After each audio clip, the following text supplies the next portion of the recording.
Hello guys, আসসালামু আলাইকুম।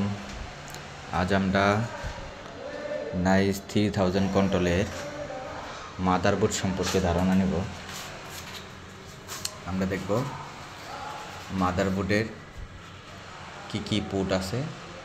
যেমন এক্স সিরিয়ালে পোর্ট আছে X1 থেকে নিয়ে X27 পর্যন্ত। এগুলাতে কোনটার কি কাজ, কোনটার জন্য পোর্ট ইউজ করা হয় তার সম্পর্কে আমরা ধারণা নেব, এবং আপনার ব্রেক কন্ট্যাক্ট, রান কন্ট্যাক্টের জন্য আছে Y1 Y2, এগুলো সম্পর্কে আমরা একটু ধারণা নেব বিস্তারিত।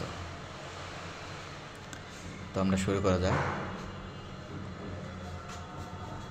আপনার X1 হলো লেভেলিং সুইচের জন্য, লিফট লেভেল হবে তার জন্য X1 লেভেলিং সুইচ। যেহেতু আমার স্লো স্পিড দেওয়া আছে কন্ট্রোলটি, সেক্ষেত্রে সবগুলো লেভেলিং সুইচ জ্বালানোর কানেকশন করা হয়নি। X1 হচ্ছে আপনার লেভেলিং সুইচ, X2 হলো লেভেল ডোর জোন, X2তে আছে ডোর জোন। আপনার X6 এবং X7, X6 হচ্ছে রান কন্ট্যাক্টের জন্য, যখন রান কন্ট্যাক্ট ধরবে তখন X6 চলবে, আর X7 হচ্ছে ব্রেক কন্ট্যাক্ট। X9-এ দেওয়া আছে আপনার ইন্সপেকশন সুইচ, আমরা যখন লিফটটাকে মেনটেন্যান্স করব তখন X9-এর জ্বলবে।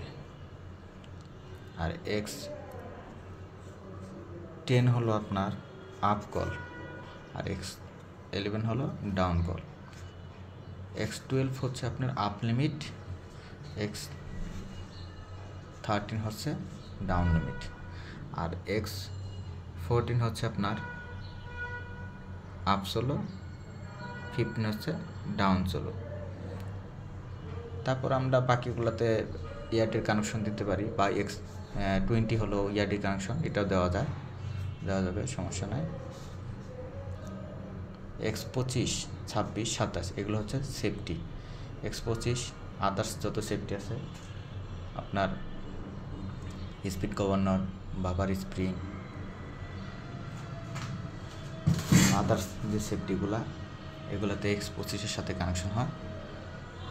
আর X26 হচ্ছে হলো গিয়ে ইনডোর, মানে কেবিনের যে দরজা আছে তার কন্ট্যাক্টের জন্য X26, X27 হচ্ছে আউটডোর, বাহিরের যে দরজা এটার জন্য X27 হয়।